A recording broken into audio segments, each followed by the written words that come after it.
Starfield, the upcoming game from Bethesda Game Studios, is generating a lot of buzz and anticipation at the moment, with one of the game's most talked about features being its massive open world, which is reportedly set to include over 100 different star systems and 1,000 planets that players can explore. However, some have expressed concern that many of these worlds will be empty and devoid of content, with what content the game does have being spread thinly over many different worlds. And in my opinion, yes, the game will probably feel empty at times, but stick with me, as over the course of the next few minutes, I'm going to explain why that might not be a bad thing. After all, Starfield is a game about exploring the lonely, vast emptiness of space.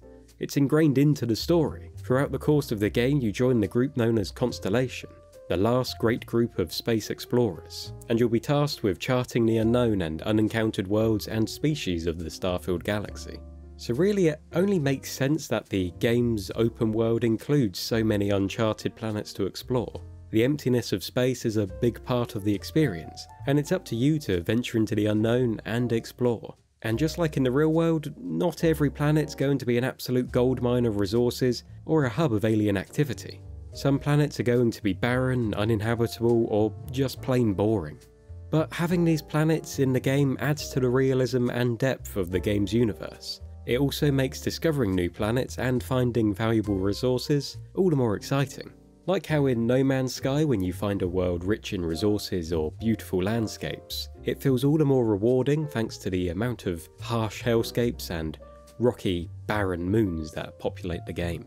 And as for the fear that the game's content will be spread too thin over such a vast open world, I don't think there's too much of a need to worry, as the sheer scope of the game is unlike anything we've seen from Bethesda before, with over 250,000 lines of dialogue to keep you intrigued in your travels across Starfield's settled systems. That's more than the number of voice lines for Fallout 4 and Skyrim combined.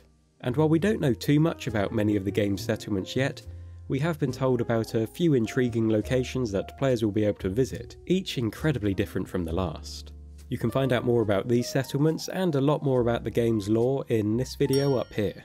But one settlement we should take a quick look at now is the capital city of the United Colonies, New Atlantis, as it's reported that this city will be by far the largest settlement ever created in a Bethesda game, which should go some way to alleviating fans' worries that Bethesda are sacrificing well-built out areas full of depth and character, in favour of telling a story spread out over various different small settlements that are devoid of character. Even if it does turn out that the game feels too empty for players, then there's one thing. One secret weapon that we've forgotten about. Something that has come to Bethesda's aid countless times to save their games and turn them into epics of endless depth and replayability. The players. Because what is Bethesda without its community of heroic modders, breathing new life into games years and even decades after their release? So you can be sure that the modding community that rises up after Starfield's release will make incredible use of any empty worlds they find within Starfield, building their own lands and forging new adventures upon these worlds, continuing to explore and tell stories in the Starfield galaxy for years to come. But what do I know? With the Starfield showcase coming out in June, I'm sure we're going to get plenty more info about what Starfield and its 1,000 worlds will bring, so keep your eyes peeled and make sure to subscribe for more Starfield updates.